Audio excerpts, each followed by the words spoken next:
Welcome to Real Rutherford. Real people, real talk, real estate.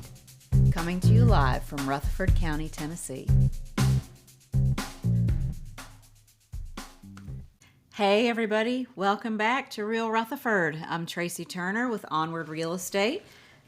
And I'm her husband, John Turner, with Onward Real Estate. We're both residents of Rutherford County and have been for many years. Long time. We're here with another episode of Real Rutherford. Absolutely. So, we're in that late summer stretch.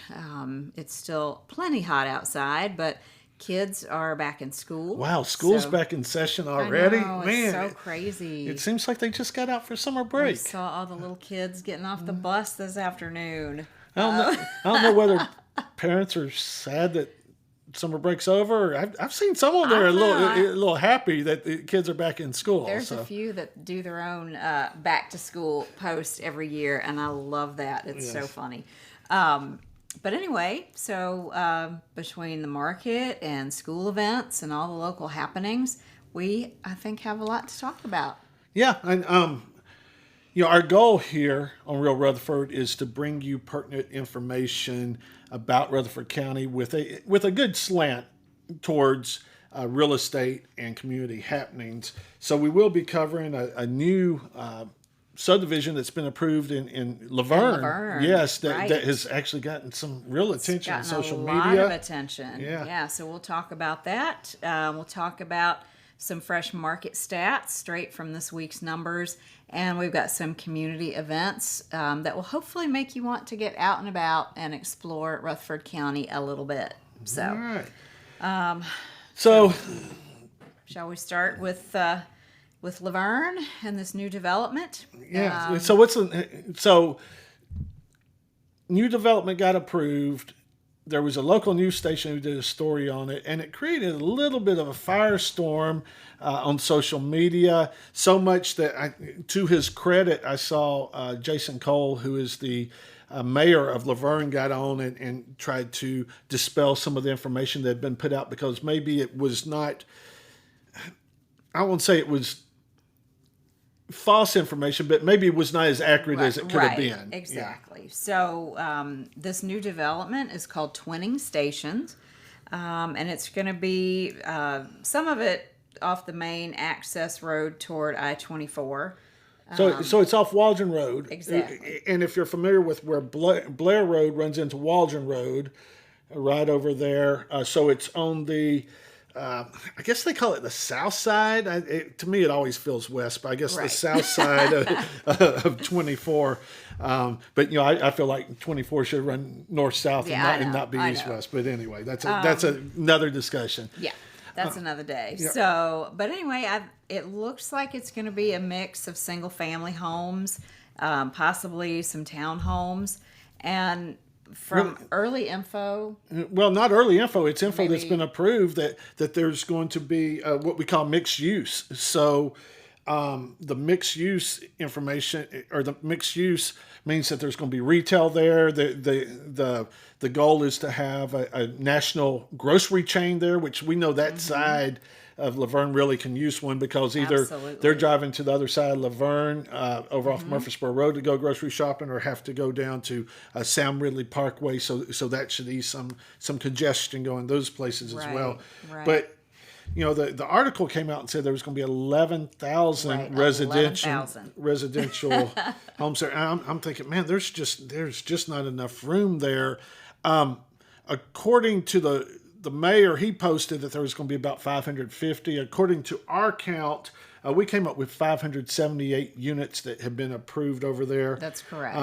About 54 of those will be for purchase. There'll be 38 townhomes, we think, and about 16 single-family homes, which are supposed to start in the $900,000 range. Ooh. Yeah. And then the rest will be apartments, but also with the mixed use. So to really make a very walkable living space, or living environment. They've already started widening Waldron Road on that side, which is really nice, because I think a lot of times our municipalities are caught in catch-up mode, and at least here I think they've been a little proactive trying to get the road going. Trying to stay ahead of it. And possibly walking trails, green space. Yeah, I think about 25% of it's So going to be green space, which a lot of municipalities now are requiring. that's going to be really nice. Yeah. But this is the kind of project that can attract first-time buyers as well as folks who are looking to move up. So I'm excited to kind of see how this plays out. Yeah. So, well, and on this one, the more expensive ones are really probably going to be people that are moving up, but there are some first-time buyer neighborhoods around there that will be able to use this as well. Obviously, because the retail, anybody can use. It's just going to be convenient for the people there. Right. I think where the 11,000 came from, best I can figure out, and of course, this is real Rutherford. This is not Davidson County, but this. Development will be sitting on basically the Rutherford-Davidson County line, and I think a lot of the 11,000 that the news station was talking about are homes. Probably they're going to be in Davidson County. But again, that's just not.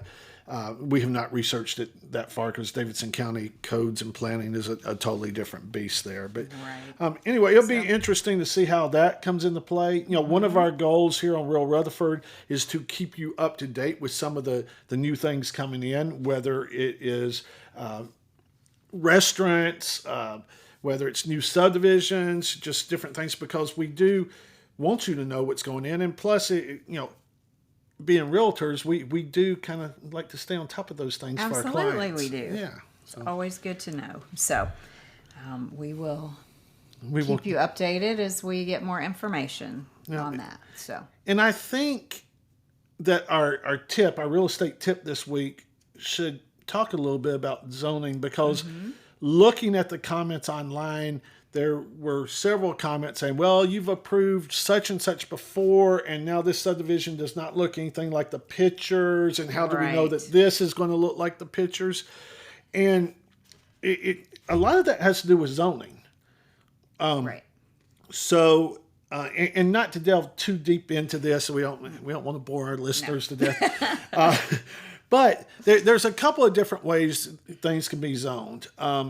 Traditionally, in the past, a lot of our county has done it based upon like the size of lots, and maybe you would pass a zoning for a 10,000 square foot lot, and then the developer would put neighborhood restrictions on that. They'd come out and say, okay, well, 25% of the front has to be brick, and the house has to be a minimum of 1,500 square feet, and you got to have a 2-car garage or whatever. Right. And the county or the city or the town, whatever, really did not have a lot of say over the actual product. They just had more of a say of the lot size in that, and the way that the roads ran, because they wanted to make sure accessibility and things of that nature.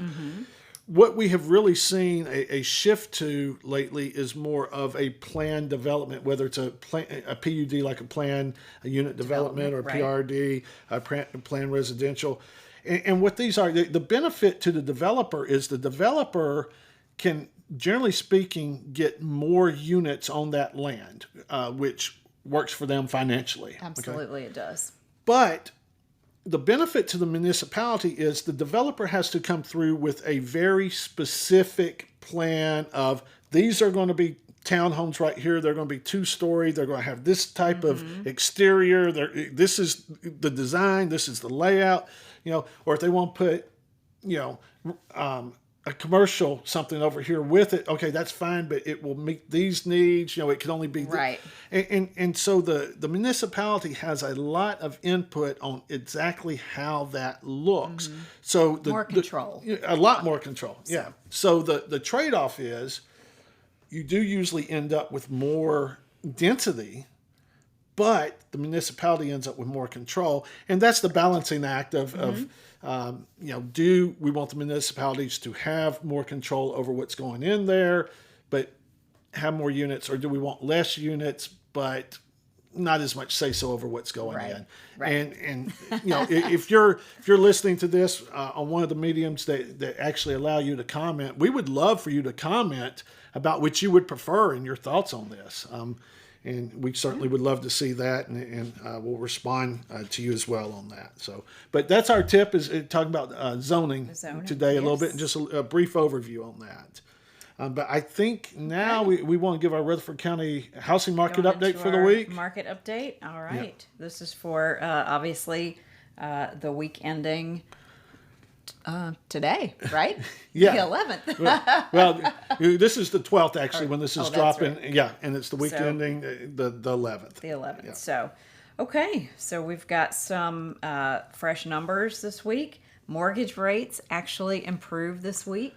Quite a bit. Yeah. Just some of the year's lowest numbers. Yeah. So, about I time. think a lot of times people think when we talk about mortgage rates improving, they're thinking a drop of 0.5% or 1% or whatever. It's about 0.1% is what we've seen a drop in, which definitely makes a difference in people's payments, and they're trending in the right direction. Yes. So we will see, but very rarely Hopefully do it they keeps just going. yeah. Hopefully they don't just drop out. Yes, No. absolutely. No. So, total current listings, 1,566.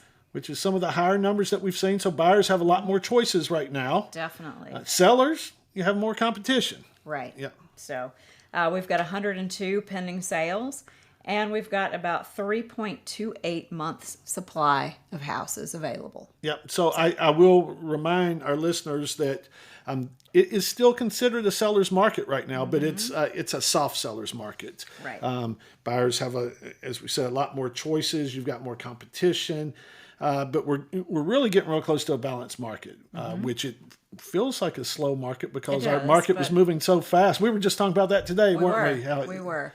It's not 2020 anymore, people. Yeah. So, but it's a great time for buyers and sellers right now. Obviously, affordability is still the buzzword. Right. And, if mortgage rates will continue to slide a little bit, that will certainly help. Plus, with sellers being a little bit more motivated, we're seeing some more price drops. About 37% of the homes in Rutherford County have had price drops. And then also a lot of sellers are giving concessions, which make it a little bit easier for the buyers. Right. So, but sellers, if you've owned your house more than a couple of years, you're still making a pretty good profit on it. Definitely. So hopefully it's a win-win for everybody.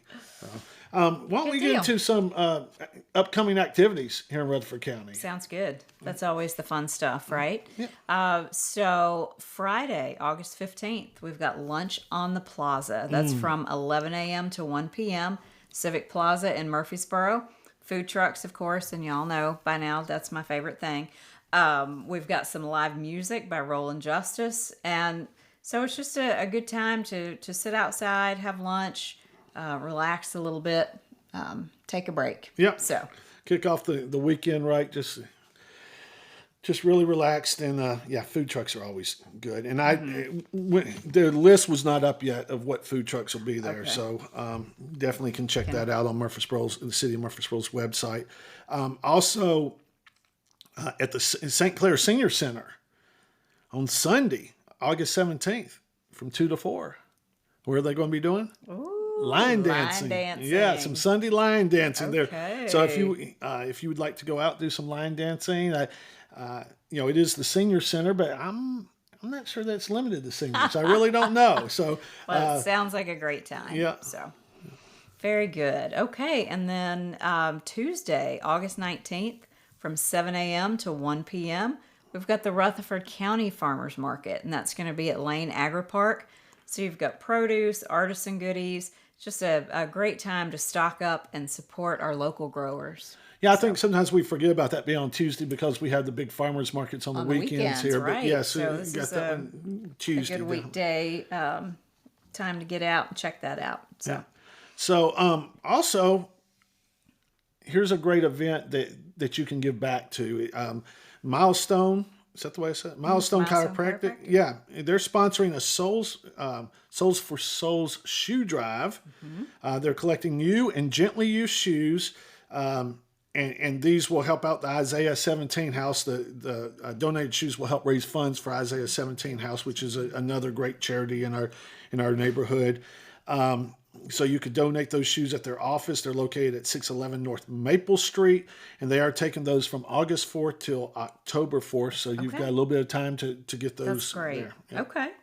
Very good. And then we got a couple of running events. And for those who don't know, Tracy and I have been known to run here and there. Run a little bit. I don't know that we win any races, but we do try to get out and exercise a little bit. We do it. Yeah. We show up. We have fun. So Friday, August 22nd at Veterans Memorial Park in LaVergne is the Howl at the Moon 5K. So that's going to be a nighttime, family-friendly 5K under the stars. It's a great way to kick off the weekend. So come and check that out.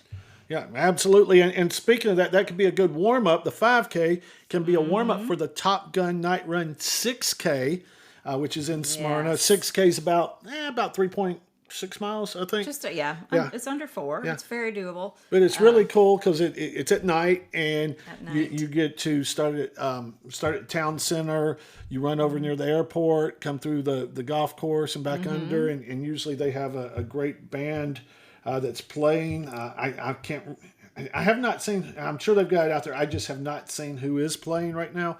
But it's usually a really good celebration, and it raises money to help maintain the Blue Angels. Right, the Captain Jeff Coos Memorial. So, and you'll actually finish there right by the plane. It's pretty cool. And again, now they're going to cap this around 650 runners. So it's a good thing we are already signed up. Awesome. And that is Friday, September 12th. I don't know if I mentioned that or not. And 7:30 p.m. Yeah. So. Okay. Well, I guess that's it for this edition of Real Rutherford.